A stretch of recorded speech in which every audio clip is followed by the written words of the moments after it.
Hello everyone. So in this video I'm going to explain for any newcomer or any new medical student who wants to learn where they want to start their journey in Canada as a licensed physician. So what's the first step they have to take? The first very step that they have to take is get into this mcc.ca website and start your journey from here. So this is basically a website where you will have an option to learn about the examinations, what examinations they have. You'll learn about what portal are you going to enroll yourself for examinations and what are the resources you're going to use. So this website have everything. This is mcc.ca. So once you get onto this website, you see this is the main area where if you scroll down here, you will see all these things: pathway to licensure, services, examination, objective, exam preparation. Let's see, pathway to licensure is the first thing you will see here. So let's connect on this one. So there are two pathways for international medical graduates and then the Canadian. So you will go on to the international ones. Once you clicked on international one, you will see the overview for this one. And if you scroll down, so you see starting your pathway to licensure in Canada, you see a complete language test. They require you to do a physicians.ca account, and then you will verify your medical credentials on this account, physiciansapply.ca. So once you get into this account, you will be able to download or upload your medical credentials. Once you upload your credentials, you will pay a fee, one-time fee that will help you verify your document. Once those documents are verified, you will then be able to do your exams on the same website. So this is the website where you will book your MCCQE1 exam. Then you have to do your QE1 first or NAC OSCE. You can do either one. It doesn't matter for them. They don't care if you want to do QE1, you can do QE1 first. If you want to do NAC OSCE, you can do that one as well first. So whichever one. And then you take QE1 first. Usually that's how people do. But this one is a clinical exam, this one is a theoretical exam. So that's the difference between them. And QE1 is basically a cheaper as compared to this one. So we'll see the cost as well. Now if you scroll down, so this is the CARMS match. Basically once you're done with your both exams, QE1 and NAC OSCE, you have to open an account on carms.ca, where you will where you will pay a one-time fee, and then you will be able to apply to across the universities in Canada. PRA pathway is for those people who have already have an independent practice back home. That should be at least 2 or more than 2 years. So it depends in each province. Canada has almost more than 4 to 5 provinces. So you need to know each provinces if you're specifically interested in one of those. And then international residency program is for those, once you're done with residency, you can then register here on a CFPC, let's say for family medicine, and then Royal College for other specialties. So let's get on to the PRA pathway. This is the PRA pathway. Once you get onto this PRA pathway, you see here PRA BC, PRA Alberta, CEPA pathway for Saskatchewan, Manitoba has PRA Manitoba, and then PRA Ontario, New Brunswick, Nova Scotia, and Newfoundland and Labrador. These are different provinces of Canada, so it depends. A few IMG friendly provinces like Alberta, Saskatchewan, Manitoba, New Brunswick, Nova Scotia, these are IMG friendly. This is Quebec, Montreal. If you know French, then you are eligible to apply in Quebec as well.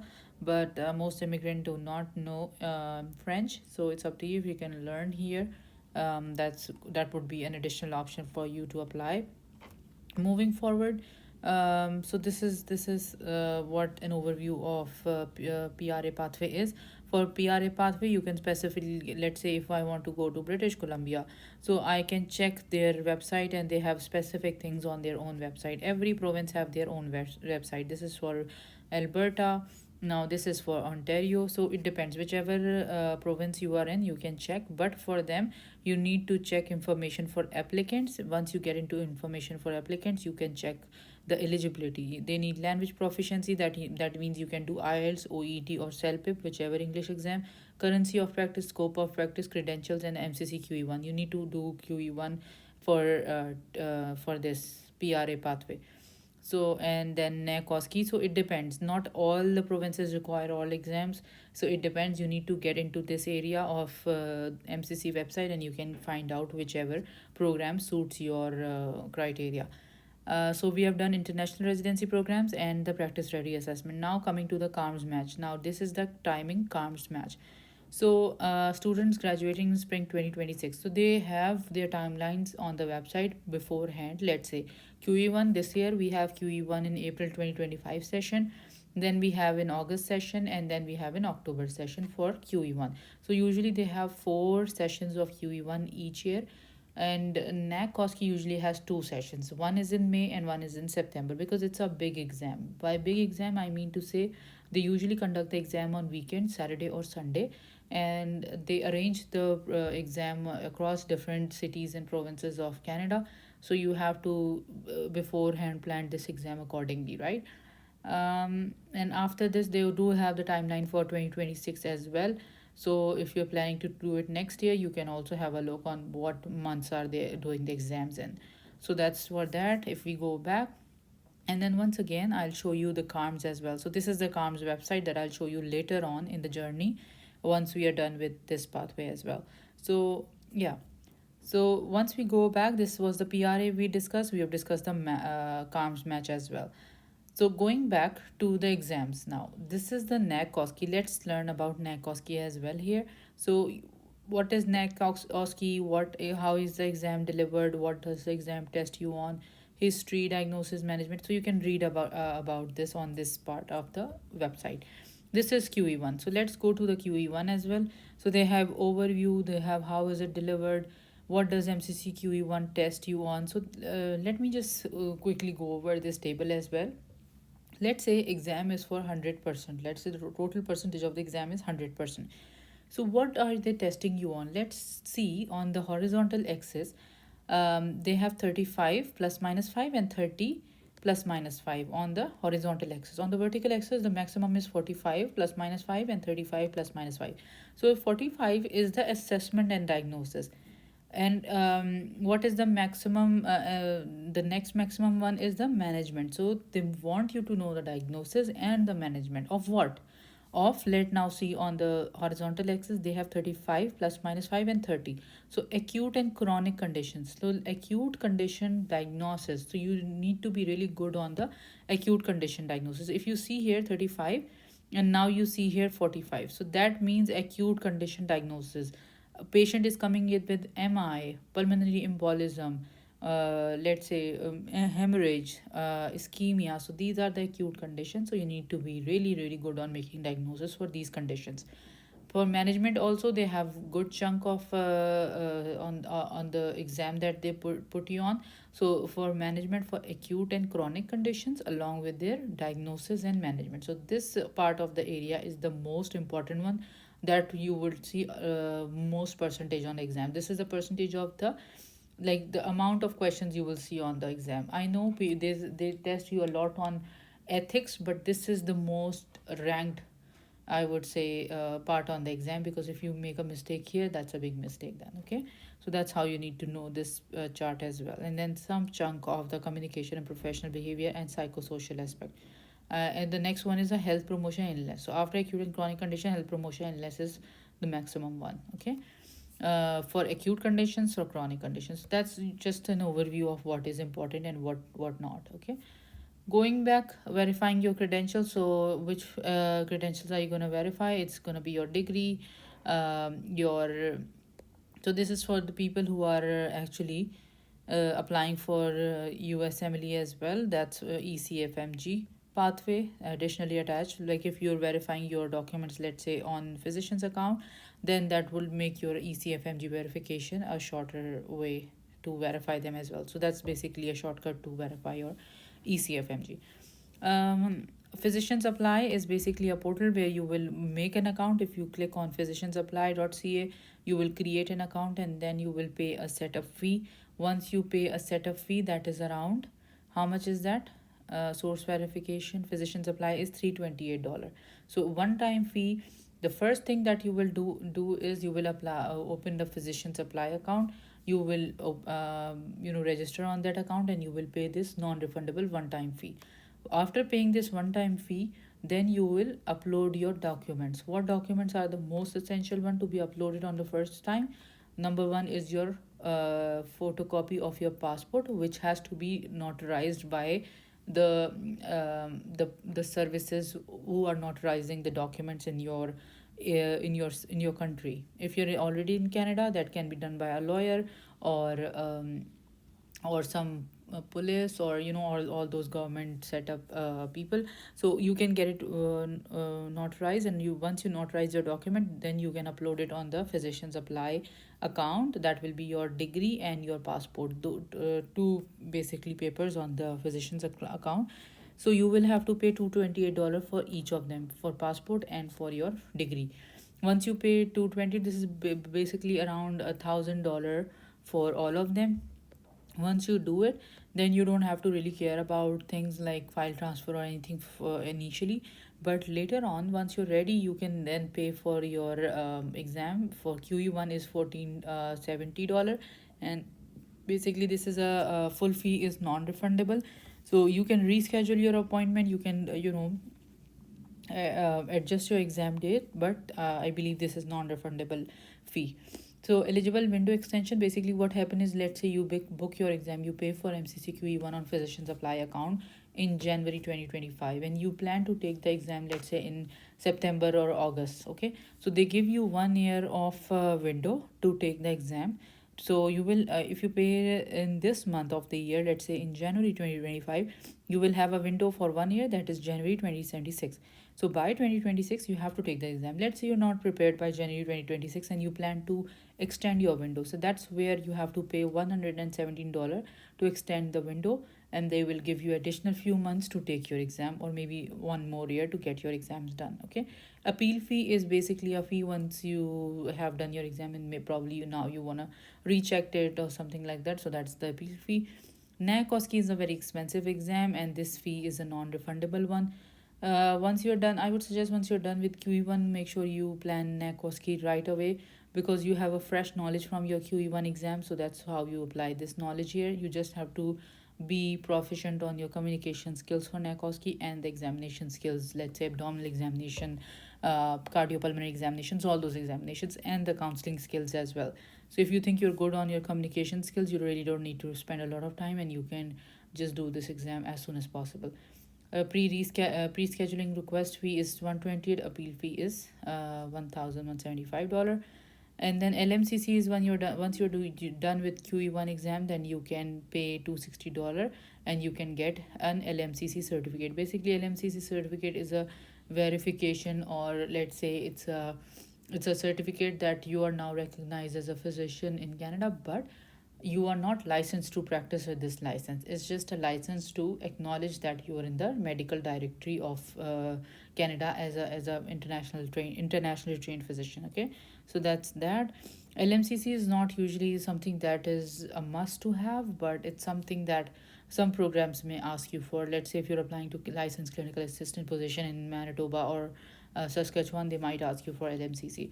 For CARMS, I believe they don't ask you for LMCC. So medical registration is basically not for us right now. It's for medical regulatory authority. It's for people who start their residency training and stuff like that. So they might need this. And then education credential assessment is $125 per copy. That means this is your credential verification as well. So these are the charges and everything. All information is here. And then if we go back, now we know physicians apply. We have to open up an account. We have to get our credentials verified. We can then book QE1 or NAC OSCE, either one.